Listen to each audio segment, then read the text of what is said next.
you want to come up to the table, you're welcome to. I'm permitted back, I'm happy back here, thank you. Okay. We share. Right. Well, I can vouch for everybody, so you're safe at the table. Next meeting, if you insist. All right, so welcome to tonight's planning board meeting. We're actually not gonna have a minute meeting, but we are going to discuss a number of workshop items. And we're gonna review the recode articles 4, 12, and 14. So I guess we should talk about 4 first. Do you want to discuss that? Sure. I think last time we got most of the stuff with 4 done, but there was still just some remaining questions regarding the lot and building regulations for conventional developments in R zones, table 4.2, where the proposed minimum lot area and lot frontage is being changed in R1, R2, and R2B. Lot area for the 3 of them, frontage isn't changing in R2B.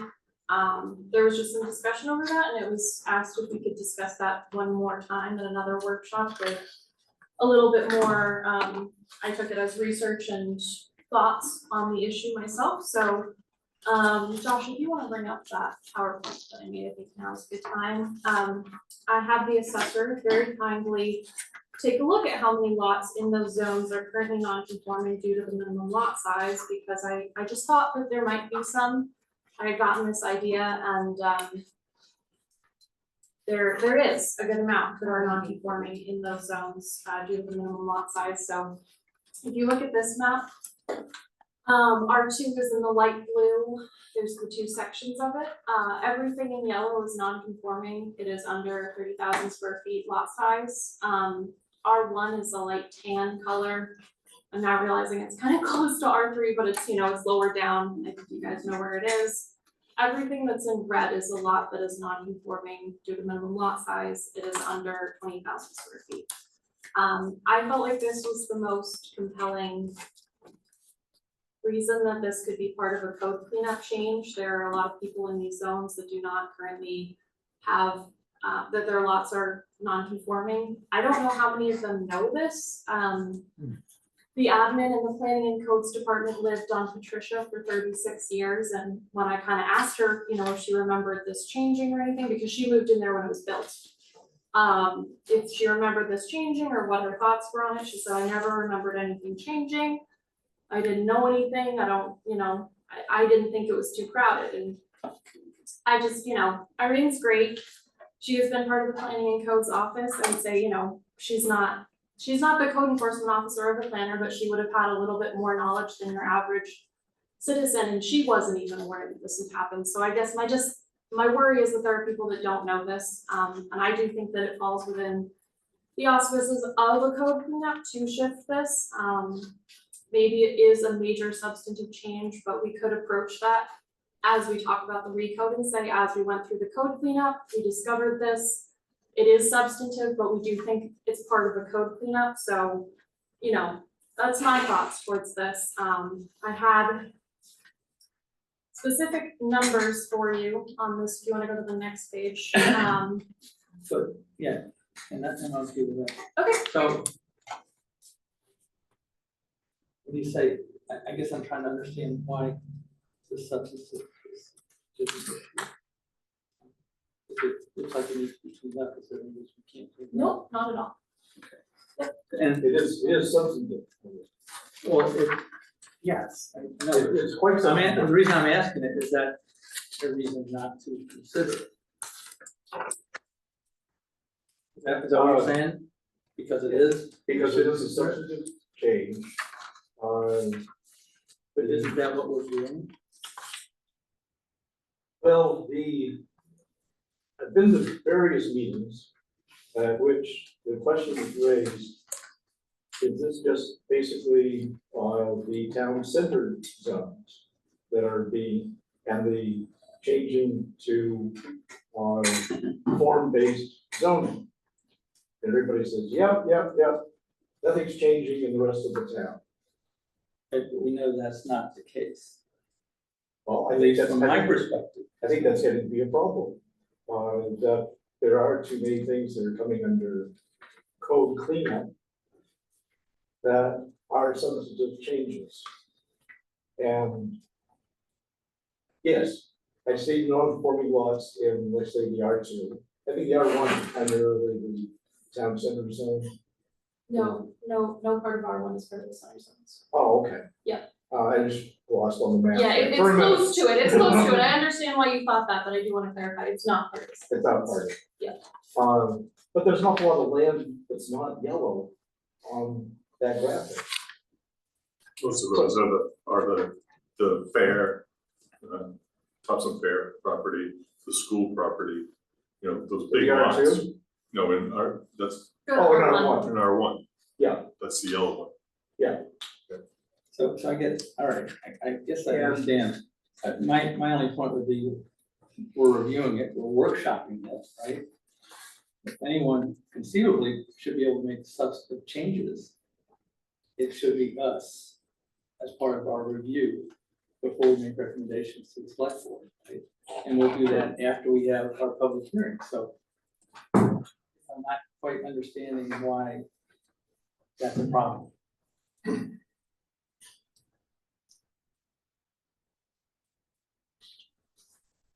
technically, as far as if you're going to be adopting an entirely new zoning ordinance, yes, it's not a problem. Well, to some extent, If that's it's, what if people it's, believe if we're it's false doing anyway. advertising, it is a problem.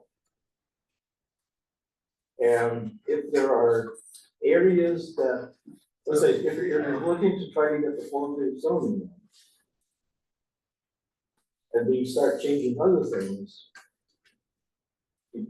are people gonna throw out the baby with the bathwater? It's all of me. Yeah. And part of my Now, what- research, looking back on for this, it's like, the part of the memo was restoring property rights. And it's like, okay, what property rights are people not already enjoying in their non-conforming lot? And if there is anything, I don't see anything on the town website regarding zoning board having any agendas where somebody would come in and say, hey, I need a variance because I have a non-conforming lot.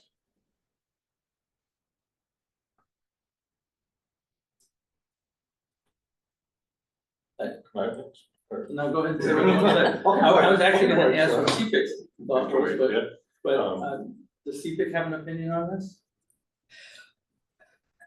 I don't know if CPIC has an opinion per se, but I think all of us might have something to offer on this. The first thing I think about is just going back to when we started the whole recode thing. We started taking the scope we did because we were told by the director of planning 4 directors ago that we had not had any kind of comprehensive review of Topsham's land use code for 40 some odd years. There had been bits and pieces, but it might be valuable to have a full scope with the focus on the town center in terms of that being a growth area where there are, where there's infrastructure, utilities, water and sewer.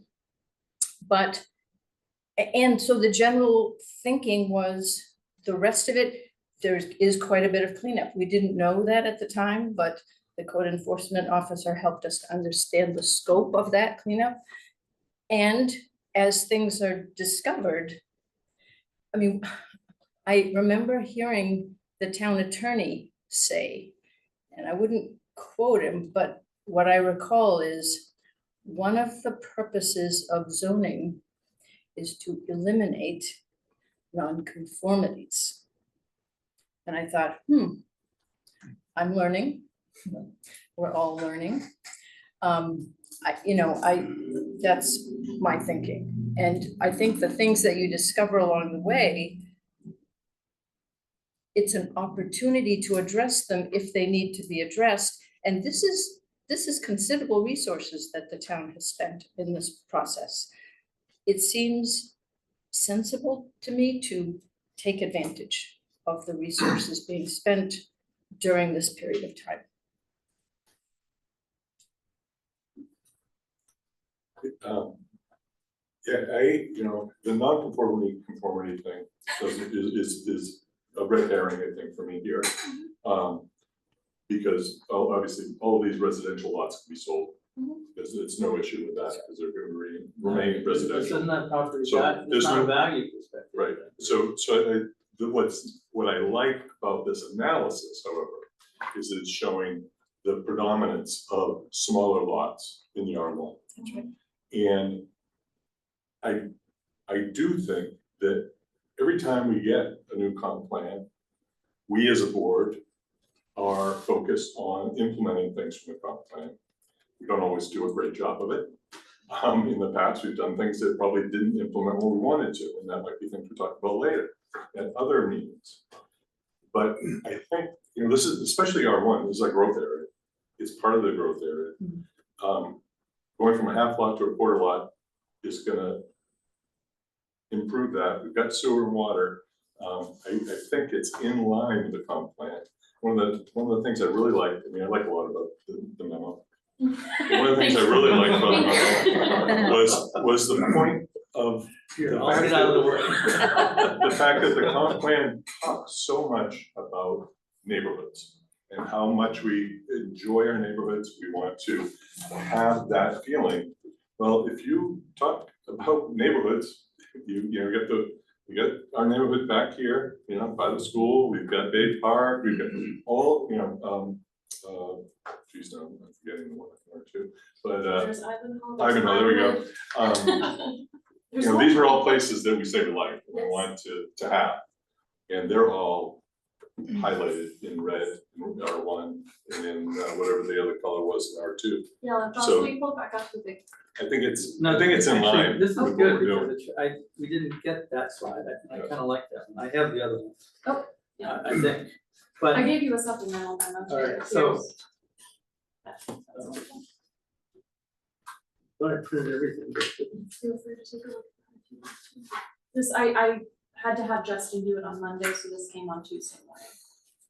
It's not quite good enough with GIS to I'll do tell this you what, myself yet. Working on it. I guess I missed that one because I got everything else. All right, so number one, I thought this was gonna be an easy one. I'll just leave with that.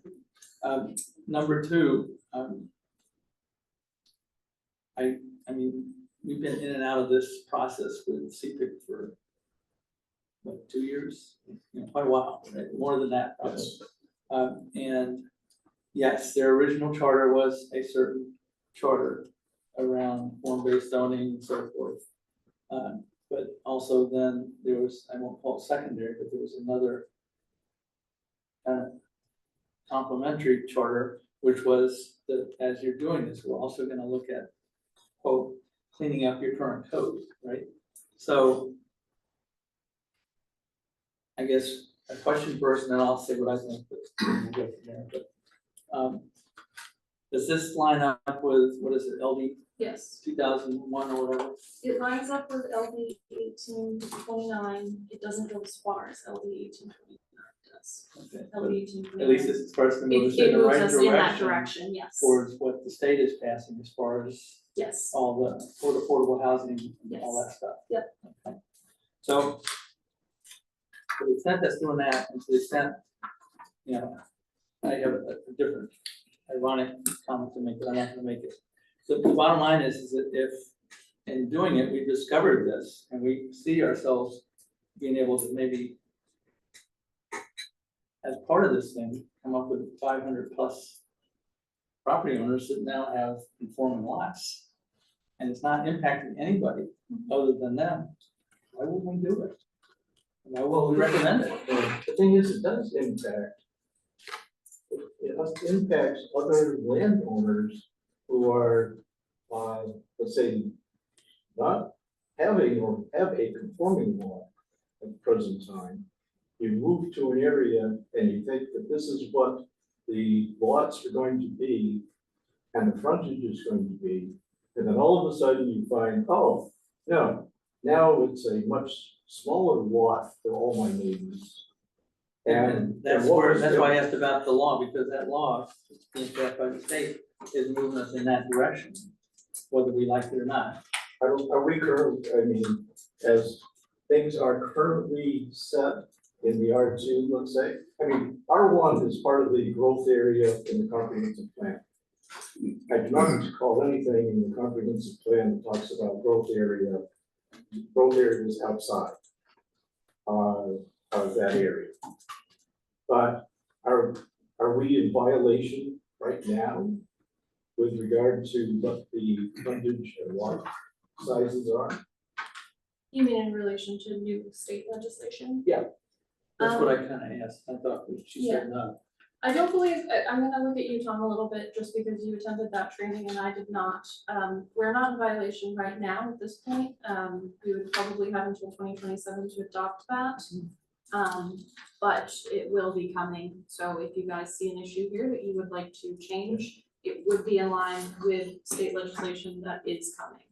If it was that you were in violation and I had a deadline that you needed to get this done by next spring, this would be a different conversation. I would be presenting to you in a different way and saying, this is what the state said. These are the areas that need to be changed as a result of this. But this is just a spatial analysis because to me, I find this very interesting that when you think about R2, I tend to think of places like Bay Park, like Ivanhoe, and those are not conforming. They are not what is actually allowed there. You couldn't recreate them.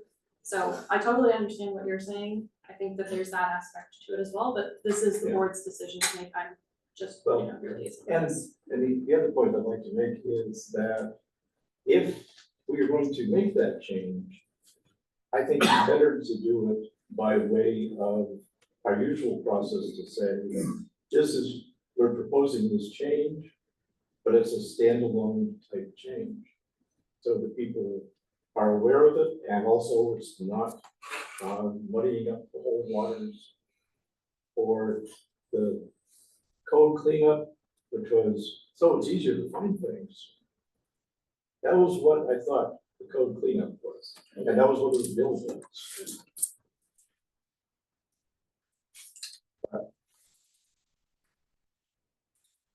You know, I also wasn't in favor of the change to the yard. No, I know. The frontage, the Like I other said, either. you remind me, I'm kind of opposed to. as an changes. attorney, you remind me of my son, who is contrary to whatever position I take. So, and that's not, I know I'm gonna start getting emails and saying, Larry, don't you have some place to go with this tonight? no, let's, Were you gonna say something? I was gonna say, as far as my opinion, I think I'm actually kind of in line with what you're saying. Whether you change it, you don't change it, it's part of the process. okay. The fact, So- just highlighting. From my perspective, I think this would actually help with passing the whole, because these people can see that they're really benefiting from something. Right? But that's okay, But what is the benefit? What is the benefit? well- It's what I'm getting at. because it becomes conforming.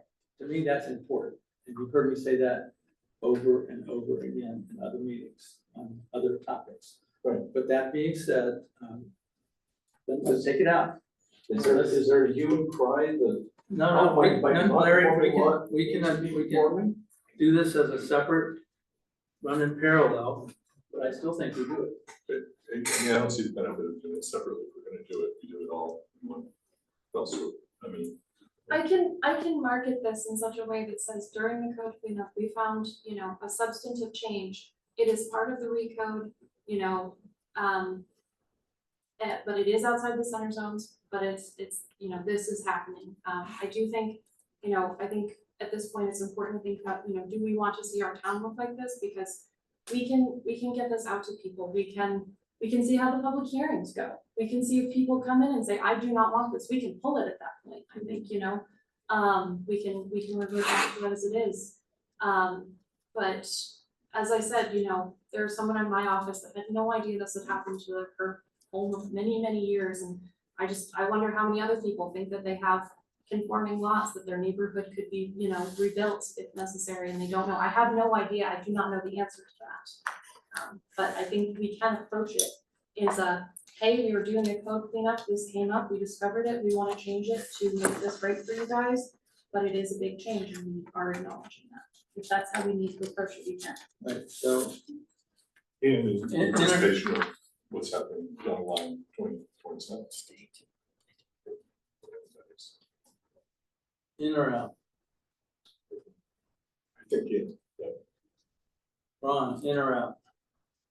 In. Larry, in or out? Out. Well, it's already 2-1, so I don't even have to take a position. we'll have a But if I were saying, I think this is probably a benefit of all the reviews and stuff they've had done, right? And at least to me, it means something to be something that's not non-conforming. Well, question for you, Don. No, ask the codes officer that question. Hmm? Ask the codes officer the question. Okay, I was gonna ask you as a realtor, because our other realtor is not here. But, Tom. Yes, yes, Larry. Since Don deferred to you. So my question is, how many of these non-conforming lots do people come in and get told, oh, you can't do that because whatever they want to do because you have a non-conforming lot? On a built lot, I can't think of any. On an unbuilt lot, the ordinance doesn't say it, but we've been taught that you apply the lowest use available. Meaning, if someone wanted to build on a non-conforming lot, they could build the least restricted. We usually tell them a single family. Could they build a small business? I would say no. They could challenge that, but you see where I'm going with that. So, yeah, and that's typical for a shoreline zone, which these aren't. I understand, but the courts have said if you can pitch a tent, you can use your land. And the whole non-conforming thing has always kind of been baffling to me. A lot of things are. This is for sure, because, like Susan pointed out, the attorney said it, and I put together a handout that just said non-conforming uses are a thorn in the side of proper zoning. I mean, so the gradual elimination I'll say was a key to most ordinances.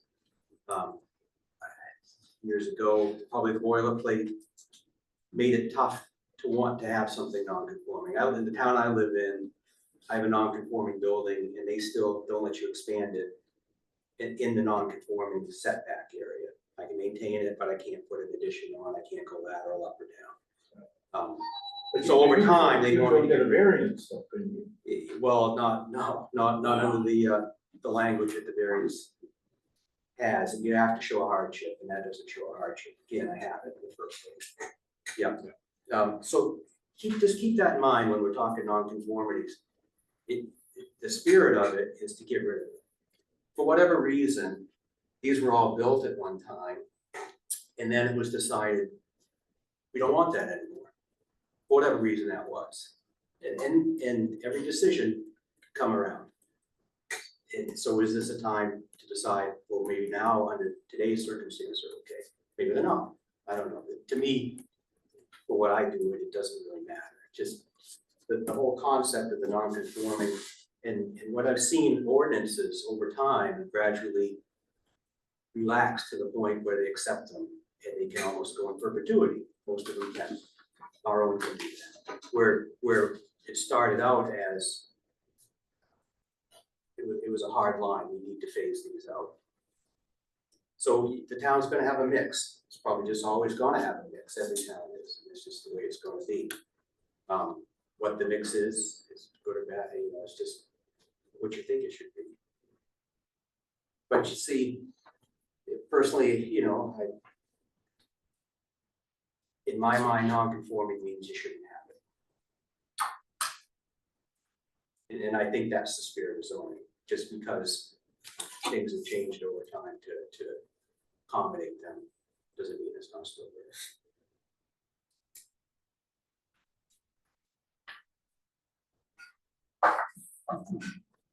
Any more questions? No. I still go out, because I think it changes all the rest of the area that's not. It's turning to the R2, it changes the overall rules for the whole rest of the R2. as well as the R1 that is on not red?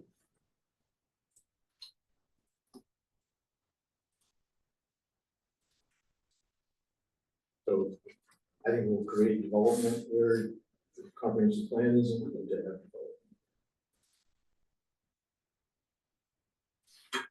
I mean, the comp plan is looking for it in R1. And the comp plan likes the neighborhoods in both R1 and R2. So.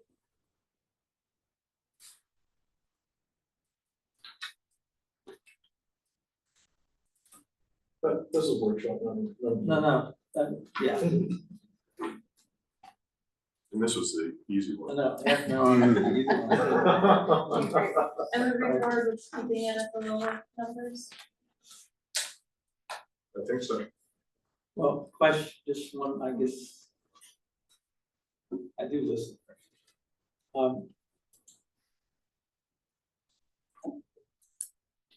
I will come back around on the other side of it, to his point. What does that do to, well, it doesn't do a lot to R1, but what does it do to R2? And should R2 have a different Yeah, you guys, dimensional whatever, you right? guys could choose to, I mean, I will say there's four, And I'm there's, not saying that Yeah. I like any solution necessarily, but maybe we should look at least R1 and R2 separately. yes, and I think that's fine. Does that, I guess, I'd ask you, does that make sense? Defer back to you guys well, sure, Okay, I mean, but, and then, if you you're know- struggling with one more than the other, yes, it makes sense. well, what it does come back around to, if I understood it, if I understand it correctly, is, yes, it helps out all these to make them no longer non-conforming, but then it opens the door on what a conforming lot is. And to his point, when I'm selling something that has a lot and I split it off in any of these zones, I basically make sure that what we split off is a conforming lot. Mhm. This would say that my conforming lots, you know, could be smaller. It does say, so the Which- LD I looked up, it's tied to areas with sewer and water, within or even outside of growth areas, so that's So- gonna be R1 and it's gonna go to 5,000. So on that side of the house, it would say, all right, so now you can maybe get more out of that land for developers. The flip side is again, isn't that going in the direction that the state's trying to go for affordable housing? And the best place to get some of your affordable housing is closer to all of your infrastructure, which is your water and sewer and so forth. So the whole concept seems to be trying to go in that direction, so maybe I'm talking myself back into, I mean, I will say, But- this is fully your guys' choice. Most of a lot of R2 has water, it goes all the way up to Ivanhoe. I will say that any of the lots that are, conforming in R2 right now, but not large, like, say they're 30 to 39,000, they can't be split because it couldn't create another not conforming lot. So you'd only see it with large lots, just as a note about that. I will also say, when you guys did the Eagle River subdivision, which is the conforming subdivision by the MUC1. Yeah. There was no land that wanted to be preserved by that. Conservation Commission wasn't interested in anything. And the planning board was fine to go for a fee in lieu, so I don't know if that speaks to it being a better spot for a little bit more density or not. I just thought that was maybe something worth mentioning. But I do understand how you guys could see them differently, and there are 5 numbers here. You could choose to lower R1, and you could choose to lower the frontage in R2, but not the minimum lot size, or you could choose to lower the minimum lot size, but not the frontage. I don't know if that would be advisable exactly, I haven't thought about that, but you could do any of that. all right, I think I'm back to, these guys already said it, and let's leave it there. And, okay. We'll have the discussion again, We will A have couple a months. discussion hopefully a couple months. on, Well, I was gonna say, John, we're talking about somebody who are subdividing. I just ran the mathematics, let's say, right now in the R2, it's 125 feet of frontage. So if somebody has 500 feet of frontage, that's 4 lots. Dropping it down to 100, now that's 5 lots. So it does make higher density No, that's, and I more. gave you that, right? That's what I said. Yeah. You're right. And I honestly hadn't looked at it from that perspective until you brought it up. But when you said the realtor question, I had to think about it real quick. All right, Well, I'm just wondering if you've ever had anybody say, oh, I can't sell my house because I have a non-conforming lot. And the answer is no. as far as I know, no, right? Because they buy what's there. They buy what's They there. recognize that as part of the disclosure, right? Although, when I say that, I don't remember reading that on disclosures, right? So, but I don't do much residential, so. I don't remember that anymore. All right. So are we okay with 4? We spent half an hour on 4. All right, let's move to 12. Okay, so. Oh, I thought you were making noises of not being okay with her. Oh, no, I was telling Tom, he's got, he's Oh, spreading okay. out, spreading out a little more. You could spread that way. No, he's good. You redefine an urban sprawl. Anyway, Which we one wanna keep the lot, our Well, desk sizes We're small. trying to get to 12. Yep. Right? I think the biggest part of 12 is the conditional use section. I know there's a lot of red lines early on, but I don't think these are substantive changes. I think they really just are to get things written down, to formalize a lot of what we already are doing, and are legally necessary. We didn't find a lot of stuff here that seemed like it was a big issue. And also I have Julie's memo from when you guys looked at this, and it kind of, it seemingly is suggesting that a lot of the changes involved are just to get things, it's clarifying language mostly. But if you guys would like to discuss anything outside of the conditional use permits, we absolutely can. I was prepared mostly to discuss conditional use permits.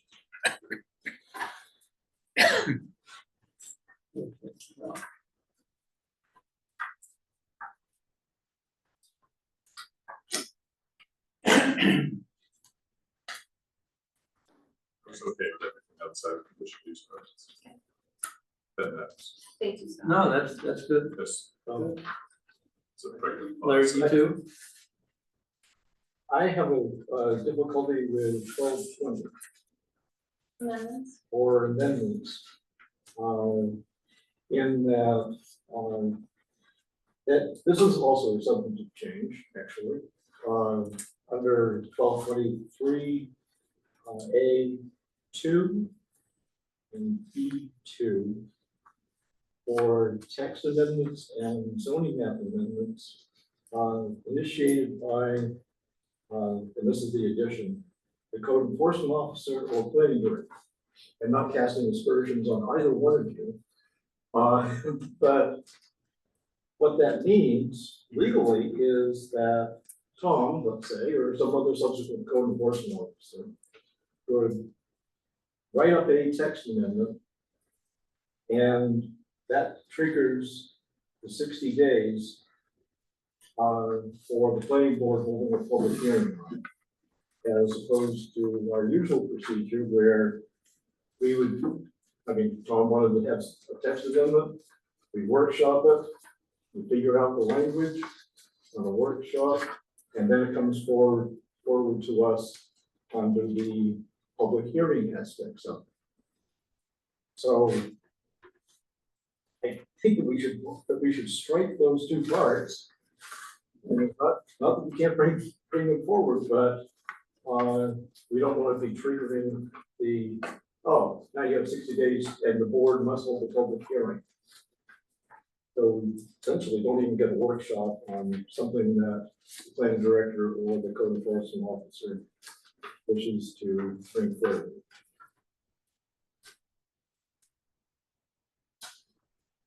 And I'm not sure why we changed under 4 to the gubernatorial election as opposed to percentage of registered voters, which is the other substantive change. Is that what it is currently? It's registered voters currently. Oh, okay. That's, I will absolutely acknowledge I have not read that section recently. I wonder if there are other parts of our town ordinances that are gubernatorial, because I've heard the town manager discuss that when he talks about things for, like the selection, so I wonder if that was trying to bring that in line with that, but I really don't know. So let me bring up one thing and then we'll go right to your point there. Yeah. But this is at the very beginning on public hearings, Mhm. right?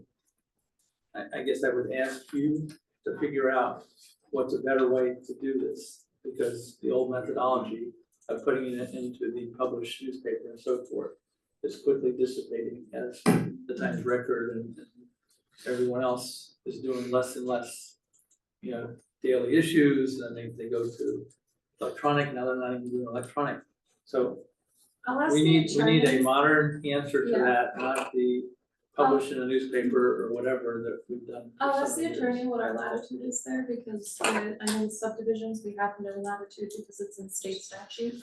This might be similar, but I have a meeting with them next week. Again, we should go to the state and ask MMA or somebody to start to ask the state to look at that, because just look at the Times Record. Right, so, anyway, so to Larry, where you were at, Larry, before, it's the 10%, well, before I get to that, outside technical assistant, that allows for the peer review that we typically do, correct? That doesn't, there's nothing in that that says we can't continue to use that process. That's just, I think that's one of those formalizing. All right. Then the 10%, there was a 5 struck through as a 10. What is it today? In our current code? I think it is 5% of registered. I'm not positive. Would you guys like to just, I don't know, I do apologize, I don't No, have that's that okay. So information. I think we should double check that if you don't mind. To Larry's point, does it make sense to go, and what drives us to the gubernatorial versus registered voters, which I personally kind of like better, right? But, I'll check on. with that, The and then, students- and then Larry, to your point, simple majority of the select board, okay, the code enforcement officer or I mean, planning director. The way this has always worked in the past, right? And argue whether everything we did in the past is correct. Either Tom or the planning director will bring it to the board, and then that would be captured under the simple majority vote of the planning board, right? But they'd say, here's some recommendations, or here's something like to maybe think about, and then the board decides to do it. I think we should keep that process. Sure. But do you, again, does that satisfies what you're talking about? He's right? looking at our general. Yes, yeah. Okay. Yeah, my only concern was that, Yeah. Tom No, doesn't want that headache. I don't really want it either, so I'm fine no, I with you think guys I making think it the makes choice. sense to take it out, Yeah. if you Yeah. said it, Yeah. right? Yeah. But I just don't wanna I lose agree the with process that we've had, is these guys have brought it. I Wow, just wanted to make sure that was clear. I Keep agree bringing with it. Larry. I just wanna make sure we understand, that doesn't preclude you guys saying, hey, we Okay. ran into this, and we really should be looking at this, right? Cause you've done it in the past where all of a sudden you start Oh, yeah. getting questions about a bunch of stuff. And so, I'm totally fine with that change, All right. I understand your Absolutely. point here, Larry. so. Yeah, It'll I be just good want to, to- to find out about trigger the the ordinance, gubernatorial legal requirement. percentage. I expect that maybe it moved from 5% of voters to 10% of gubernatorial, because that number's probably about the same. Mm. If, Could be. you know. I'm gonna Yeah, check with about- the town manager on what they do elsewise too, cause it's possible it was that, and I'll bring this to you guys the next time we talk. And we Okay. can That's fine. finalize 12/23. Okay, well, we have more to finalize this. than that. I know, but we'll do, I'm gonna note that one, is that that's something we need to come back to. And I would like to finalize that when someone tells us how we really can do this. Because you guys, I don't think can even perform to the state standards, as far as published papers. We do, Well, it's pretty difficult. it's hard. If it gets any less, it's gonna start to be. Well, I watch the papers I pick up when I go in the door. And it's, most of the time there isn't even a paper anymore, right? So, So, that's anecdotal, it's not scientific, I'm just saying. Well, did the town attorney ever get back to you regarding what constitutes a newspaper of general circulation in the area? Oh, good. I'll ask them. Because I honestly think there needs to be a better answer to that. I both at think the he'll state be level and our familiar level. with the issue, so Right. I'm gonna add that to my list to Yeah. discuss with him, and I will bring it back to you guys on what our options are and what we can do So, within what the state requires. but I think we need to hire a town crier to. Larry, keep moving. Right? So, I'm moving. so the 60 days, have we always had that? I'll check that as well. I didn't know we've had, the sign ordinance, we met here for a year on the sign ordinance. Actually, on all the CPIC stuff, we've been meeting for whatever. I'm sorry, this motion to just tell, the planning board public hearing, It said- within 30 days, or with, Well, so it it's looks like now it was within 30. 60 days, but where did that even come from? So that's not, I've I never don't know known how we had a long, timeline. it's not how long you have to wait, it's, so if, it would be in the instance of if someone brought something in that was appropriate and you really didn't like it as a group of people, it's forcing you to hear it, it's just one of those things. It looks like they probably gave us more time because we honestly do struggle with some of the timelines that we have now. Like the amount of time between, like our 3-week deadline for planning board development review can be a little tight for us. Do we have a timeline today? 'Cause no For- one's ever told me we had that, Well, there's 30 or 60. I'm there's an guessing aspect we of do the, this. of the timeline. Or because, let's say there's something that planning director says, we should be doing something on this. Well, we workshop it, we have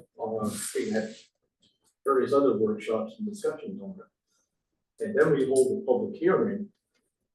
And we say, okay, ought to pass, and then it goes forward to the select board. So the 60 days or 30 days really doesn't come into play for things that the planning board does.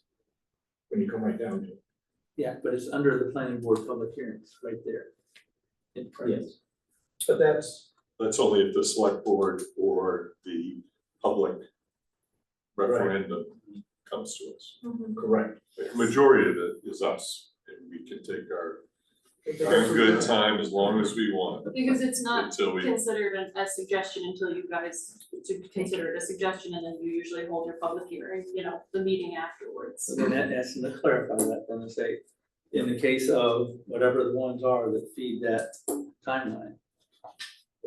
There's nothing in here now, as far as I have to have, I'm certain there's filing notices that have to be made.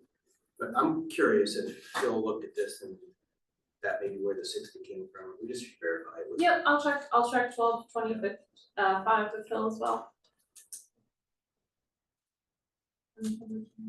And it's just a nit, but under 20 or 1225 C, motions recommend approval of modifications, revisions, or disapproval of proposed amendments may be approved by a simple majority vote of the planning board, provided the planning board has a quorum.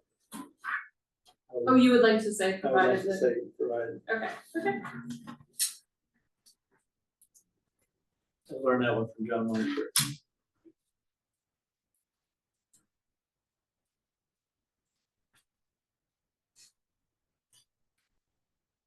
All right. Okay, so we moved past Larry's. We're not to you yet, right? No. This existing conditional uses, an increase in floor area or lot occupied by the whatever. That's. You don't have that to the, oh, never mind, I think I'm okay with that.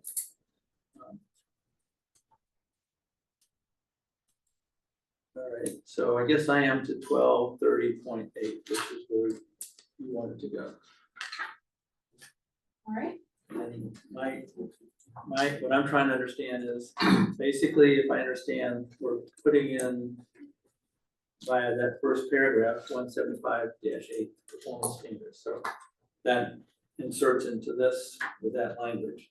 And these are the same standards that we use for site plan reviews. Yes. So that, I think everyone would agree that that's okay. the question then becomes, we started to do some here, and then in your memo, you have some more stuff, and honestly. Yep. I didn't have a chance to study That's okay, what Josh put together, but we can go to the next slide. how does that work in conjunction with what we had, recognizing that some of what we had, the town attorney said we had. to Yeah, it's trying eliminate. to address the ones that the town attorney said you had to eliminate, the, how does it align with the comp plan and how does it align with the neighboring area? I'm paraphrasing there, that's not a direct quote, it's about right though, right? No, Yeah.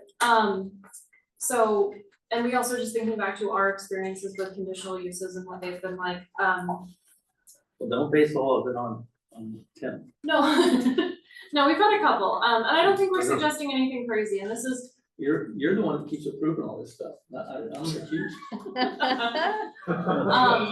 we just, we gave our thoughts. Did you get rid of this? Never mind. We're working on it. I keep forgetting I'm on this thing. So, yeah, we tried to think about ones that have come through us, and to get at those questions. I will say the 175(8), it's very rarely that we have conditional uses that don't trigger site plans, so while I'm fine with that being there, I don't think it's really adding very much to the process. I felt like last time we were here, there was some concerns about, you know, what are we even asking, what are the considerations? There's 2 left over from when we went over this with Julie, A1 and A2. I think I'm probably suggesting that we either add to that or replace them. So really, the big things that we suggested that there be required buffering for all conditional uses. One of the 3 options above, and we gave pictures because we thought that would be helpful. And the 3 that we were kind of thinking of were, that we've done conditional uses in the past couple of years are, is it 61 Main Street, Stand by Farah? 61 Main Street, Stand by Farah, Topsham Dental Arts on Forside Road, and 6 Rivers Youth Sports out on 201. I would say all those are pretty different. One is in the Middle Village, one is in R2, and one is in the RCU. It felt like buffering came up with all of them, just, you know, concern about that, people wanting to make sure that that was happening. So we were suggesting that this be required for all conditional uses, that you have to do one of these. So that is our suggestion to you, if you would like to, go with that, we can put the language in. Okay, but then there's a bunch of other stuff. There are, yes, if I can go into those if you'd like to, I think of them as a little bit separate, so if you'd like to discuss this again, or I can go on to the next ones. So this is.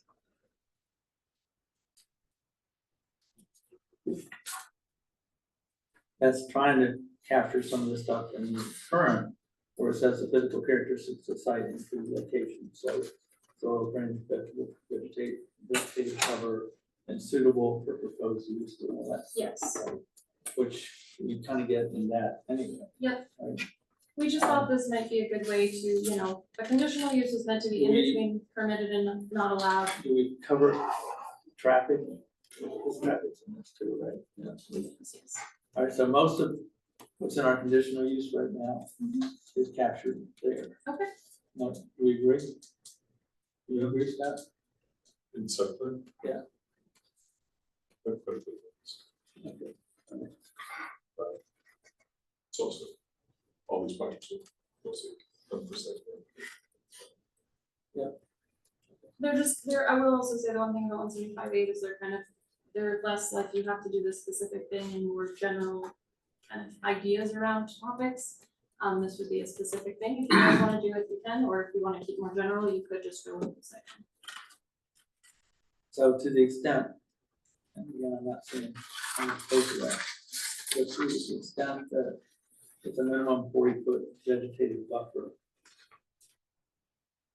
This would apply to all conditional uses in all zones. Does that work in all zones? No, that's why you could choose the 8-foot no privacy fence. So it's whichever one works best for you.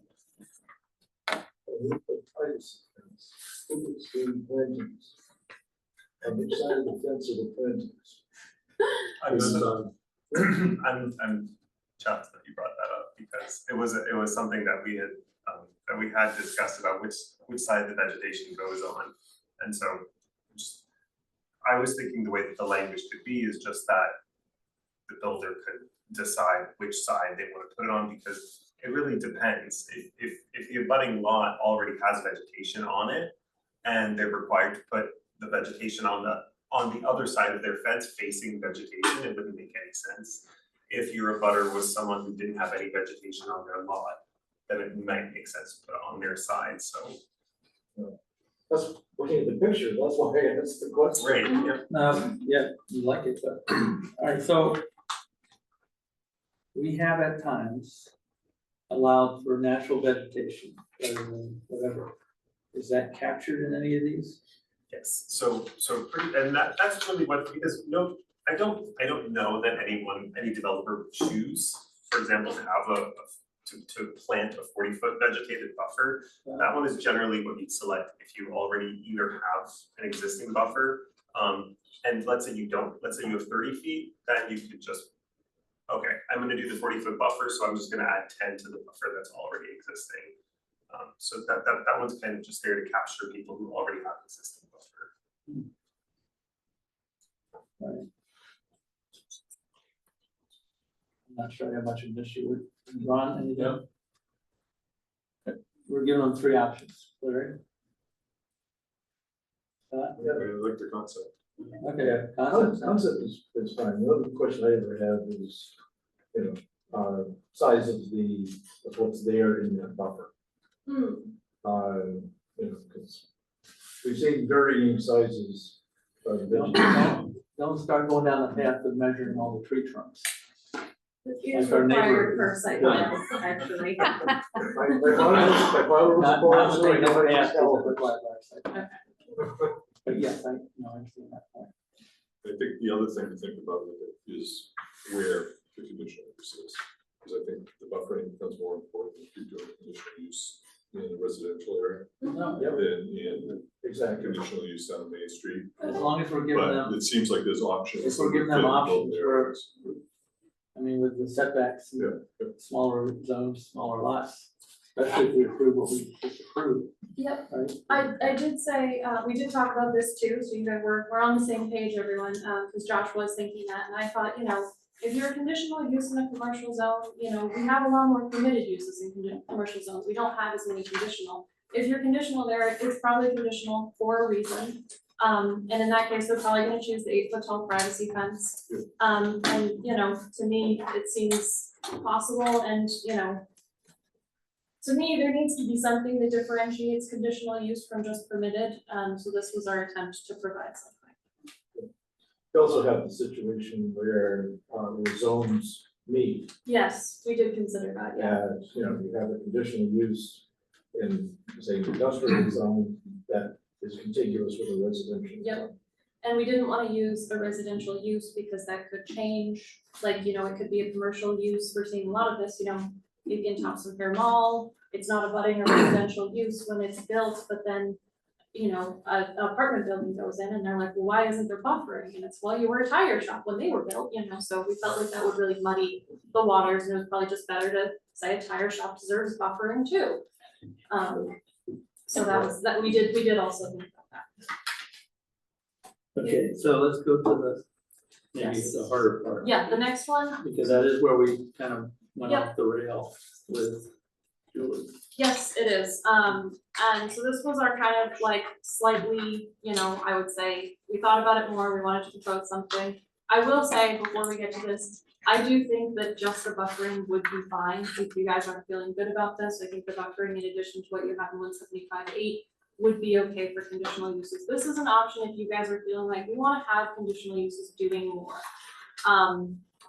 These are 6 options that we came up with, kind of trying to think about things. We would probably suggest a point system where each one of these, and this was in your memo, I took it off of this it was really, really hard to read, I felt like with all the writing, is that, maybe the 5, 1, 2, 3, those are all 1 point, and maybe you need to get 3 points or something. And maybe the bottom one is worth 3 points. So you're not expected to do all of these things, you kind of be choosing from the list, maybe 1 or 2, depending on the amount of effort required. I will say this is the roughest thing we've provided to you tonight. We wanna know if you wanna go forward with this before we clean it up. We didn't wanna put a huge amount of time into this, and we have other stuff going on. If you guys are like, you know what, we're good with buffering 175.8. And there are photos, showing some of these in the next You and I page. will probably disagree. I'm not quite sure why we are adding additional standards. Well, we did have this at one point where we were talking about the big ideas and trying to add some additional standards for conditional uses, which are conditional for a reason, to try and have this, and I know they got thrown out. So I missed a meeting in March. And folks thought that they were too onerous for people, for new growth to have them. But it seems like, I like the idea of the point system.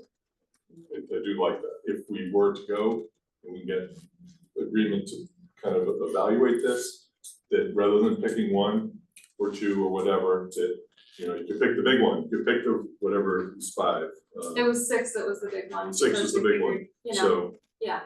You know, and have some approach to do that, and again, give people options.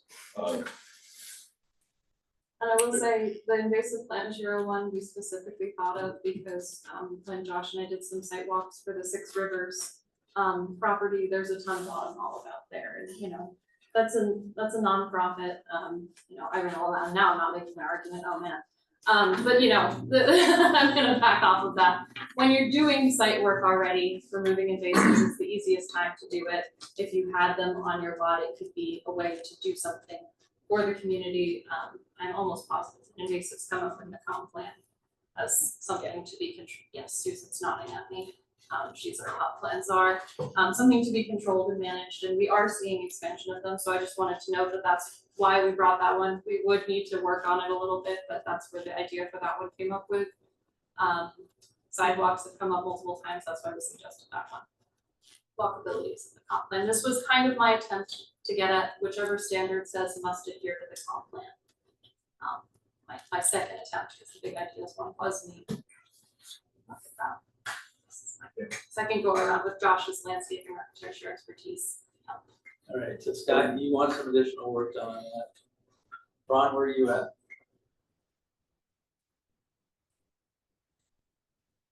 It's not bad, but we could do that. Absolutely, it needs work.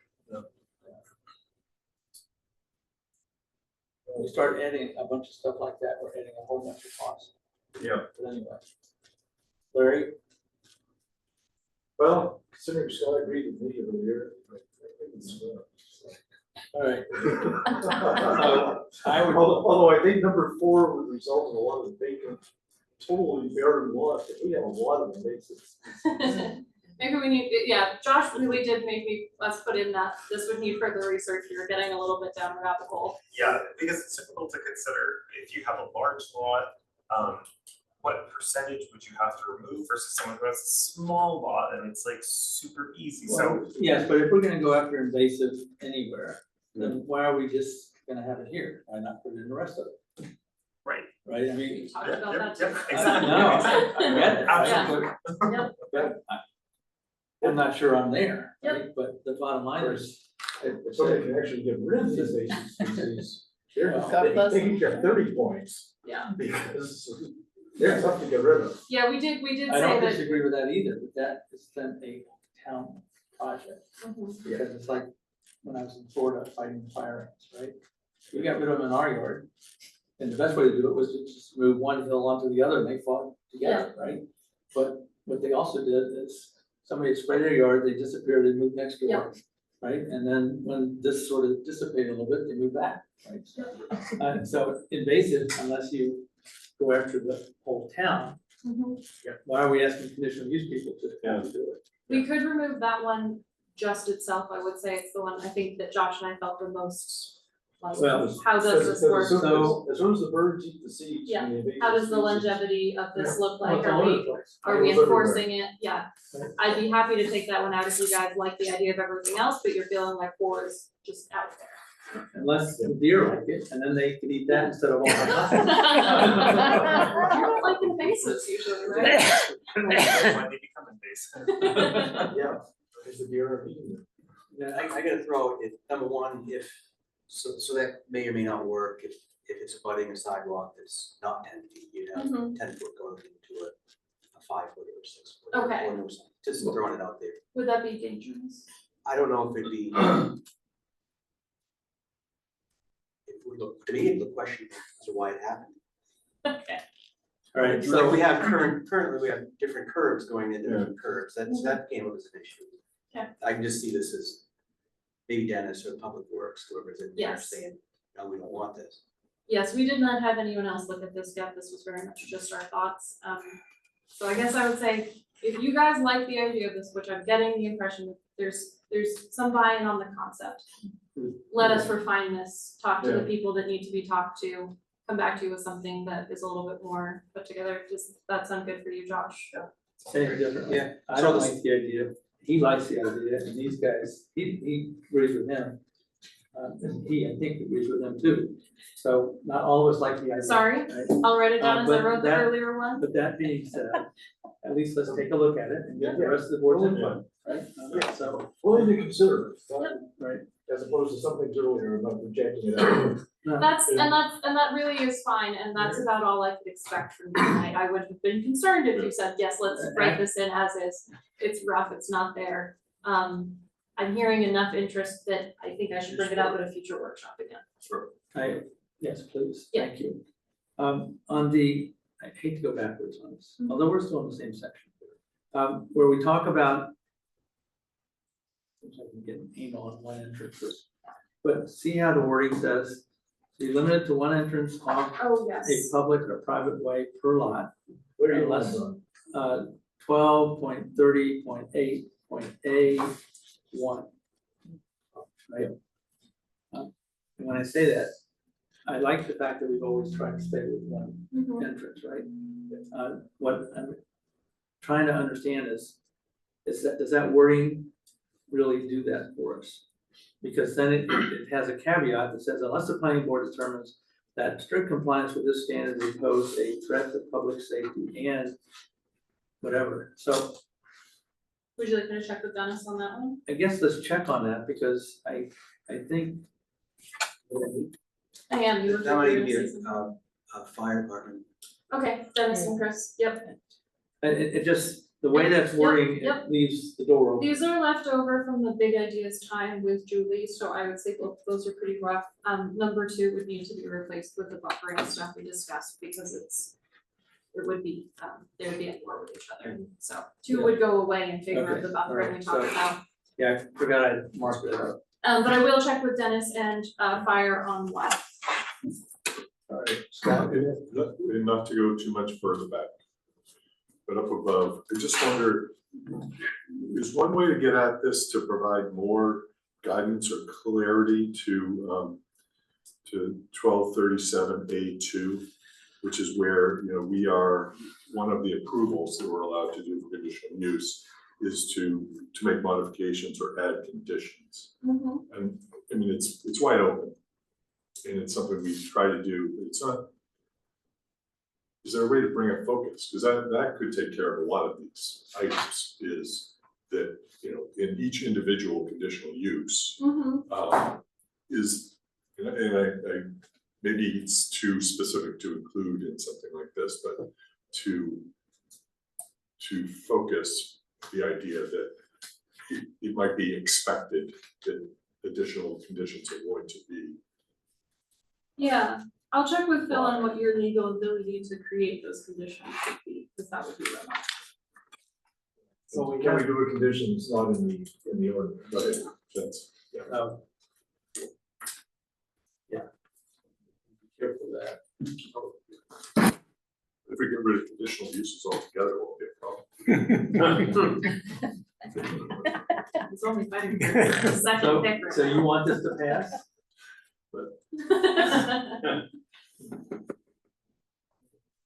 All right, so anything else on 12? No, I don't think so. No, not present time. What if I had my 14? That's right. Did you, Scott? I didn't, but I did try reading the first page. I was fine with Tom, but then I started reading all the rest and I lost it. Then I lost So, you. yeah, I didn't write this. I like the whole idea that we're going to reduce the number of definitions and other things to do. Yeah, I didn't say much, I just kind of threw out some bullets.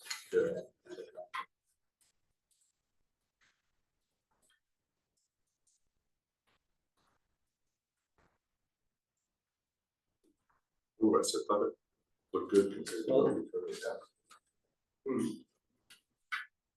I just got one, Yeah, I am this guy passing, knows, yeah. passing this over to you at this point, Thomas. Yeah, no, I just had, it looks fine to me.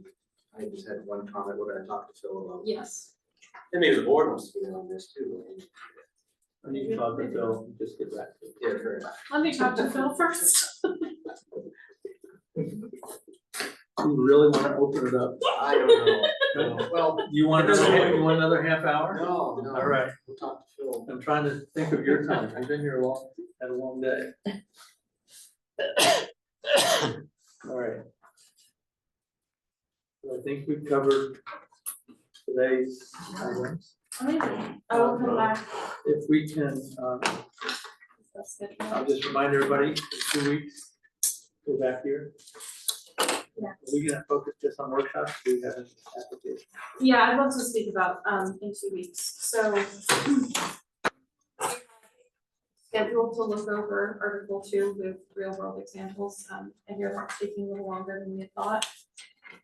So I think we should move that to when we can actually have those and have time to review them. Leslie has time to review them, Tom has time to review them. I think we can finish up Article 12 at that time. I did hold development on that day because I thought we were doing a big Article 2 workshop, so there is no development on that date.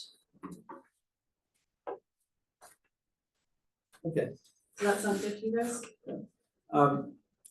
My understanding is he's gonna try to get something to you either Friday or Monday, Okay, right? But that's Yeah. fine, and so. I just want enough time for us to be able to properly review it, and I figure we'll just insert it when I get it. I'll move the schedule around, I'll let you guys know. It's the biggest part, the major substantive change of this. So I figure it's better to give it more time, and I figured we would need to talk about conditional uses again, so, I think we can come back to those, next time, if that works for everyone. Right. And I just want to confirm, I got the all good on Article 14, I'm checking Tom's legal concern with the attorney. That was easy. Good. Anything else? All right, well, thank you. So I can bring this up. I think that's already